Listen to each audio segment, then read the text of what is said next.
Hi guys, Dr. Chloe Costigan here. We are here for the final installment of Yoga for Runners presented by Mobility Doc. So today we are going to be tackling Warrior 2. This pose is kind of quintessentially yoga, and really frequently it's something that I see people do in a general sense of they're trying to improve some of their hip flexibility. Warrior 2 is so great because it teaches one part of your body to move separately from the other. That is the essence of running. So when you run, one hip is in flexion, one hip is in extension. So that's what we're going to explore, but in a different shape with Warrior 2. The other thing is that this pose gets to some of those hard to reach muscles. That's why we're going to do two different adductor stretches. Let's give it a try. First, we're going to start with the pre-test. So my left leg's going to be forward, right leg's going to be back. I'm sitting on the long edge of the mat. I'm going to turn my left leg out so my toes are pointing toward the front of the mat, and then I'm going to step the left leg out.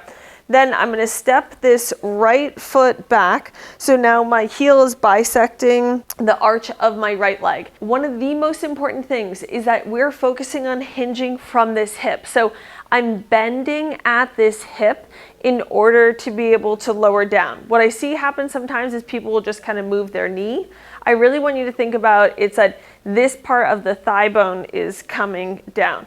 Then my left knee is coming to the outside of this big toe. I'm pressing through my foot, making sure to lift my arch. So I'm pressing through my right big toe, pinky edge side of my foot, and my heel. I'm pressing both heels down, trying to lift up from my pelvis so I'm not overarching my back. And then I'm pushing that knee out to the side, and I'm squeezing this right glute. To finish, both arms come out to the side, so then you're creating one line that bisects the length of your mat. Let's give these three stretches a try. We're going to do 3 rounds of the 3 stretches. We're going to start with that standing hip flexor stretch, then we're going to move into the squat stretch, and then finally the lateral lunge stretch. Let's give it a whirl.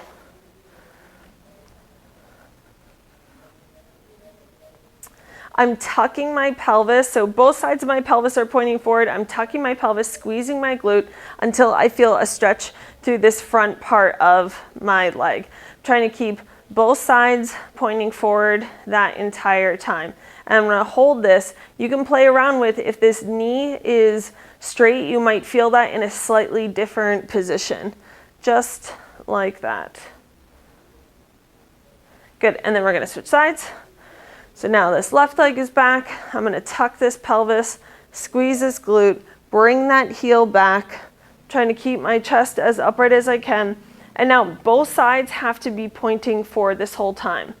This is what's going to open us up for when we do Warrior 2, because we need to be able to hinge at this hip, and then our back leg has to be able to do something else. Good, and then we'll do the squat stretch. So now my toes are pointing out to the side, just like this, and then I'm going to squat down. Remember, I'm squatting though from my hips, and I'm pushing these knees out to the side. I'm trying to keep my chest as upright as I can. This is pretty hard for me just because my legs are pretty long, but I'm also just really trying to still stay focused on keeping my chest as upright as I can that entire time, just like that. So I'm holding this, and I'm pressing through my heel, through my big toe, and through the pinky edge side of my foot, so I'm not collapsing. So check out those arches, make sure you're not collapsing. Good, and then we're gonna do the lateral lunge stretch. So if I'm stretching this left inner thigh, I'm hinging at this right hip, and then I'm pushing this right knee out to the side, and I should feel this stretching through here. You have the option of lifting up through your heel, so you're pressing just on your heel and you lift your toes up. That gives you a slightly different stretch. Good, and then we'll switch to the other side. So we're pushing that, we're squatting down on that left side, just like we just did in that, squat stretch. And now we're just holding though on this one side. Good, you're gonna keep holding. Nice job, guys. Good, and then we'll do the half kneeling, then we'll do the standing lunge stretch. So tuck that pelvis underneath you as best you can. Try to keep that chest as upright as you can. Push back through that heel as best you can as well. Keep your chest lifted, just like that.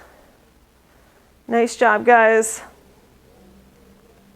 And then press through that heel, tuck your pelvis, lift your chest a little bit more upright, and you can bend that knee if you want to, or you can straighten. And then we'll switch sides.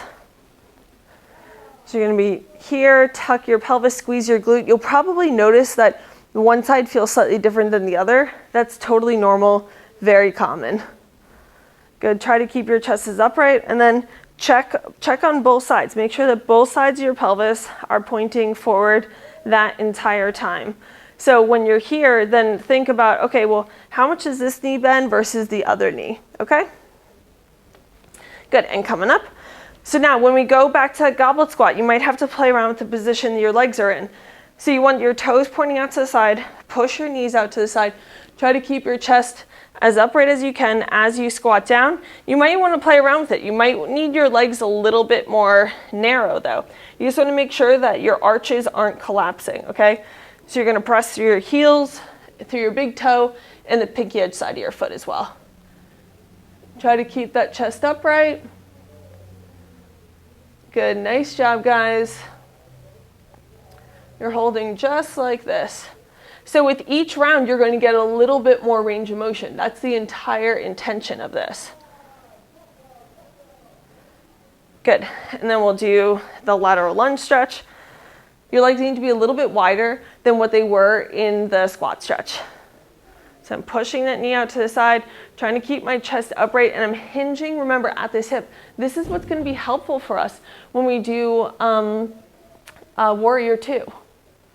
Good, try to keep that chest upright that whole time. This is what I'm saying, is that you need to, when you start bending at your hips, what happens a lot of times is your body wants to kind of come forward. But what we're trying to do is we're trying to stay upright, because this is what's going to be helpful for Warrior 2, but then also for running as well. Good, nice job, guys. Good. Hold that as much as you can. Good job. Good. Last round, lunge stretch. So here we are. You're going to be a little bit more flexible this time. So tuck that pelvis of the back leg. Then I'm going to hinge from this hip, okay? So I'm squatting down, trying to keep that chest upright, and then I'm trying to straighten that knee. Keep both sides of your pelvis pointing forward that entire time. I like to put my hands on the back part of my pelvis. It helps me to stay in a little bit of a better position. And then we'll switch to the other side.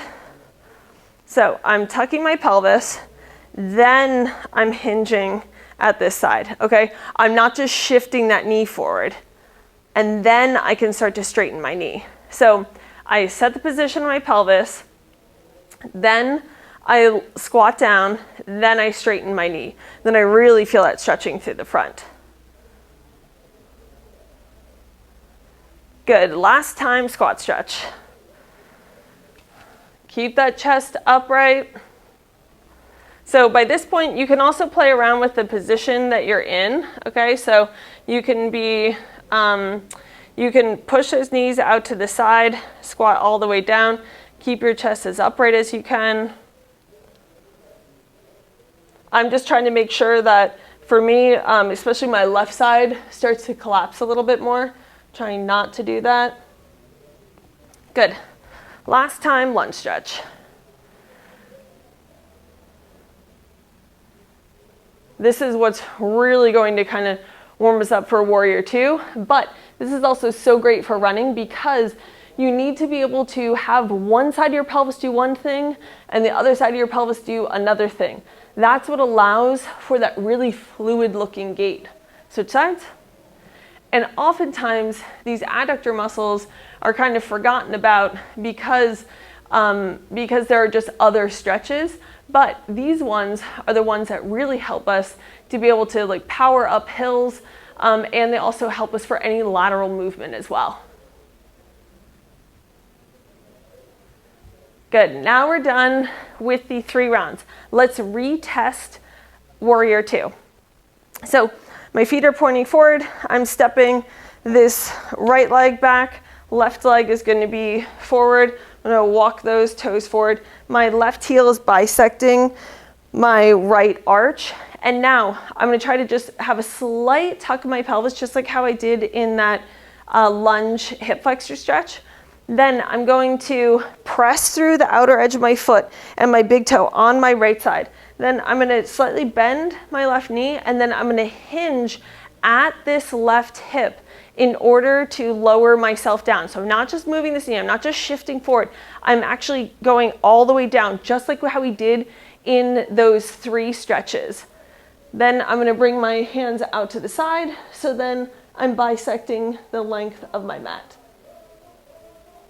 That warrior 2 definitely feels easier. Guys, thanks so much for following along with me for not only this week, but all 4 weeks. What I'm going to do is I'm going to rotate through for the next several weeks, doing week 1 as day 1, and then week 2 as day 2, etc. So then that's going to be my pre-run routine. So then I can make sure that I'm targeting all of those hard to reach areas that it's going to improve my running technique and prevent injury.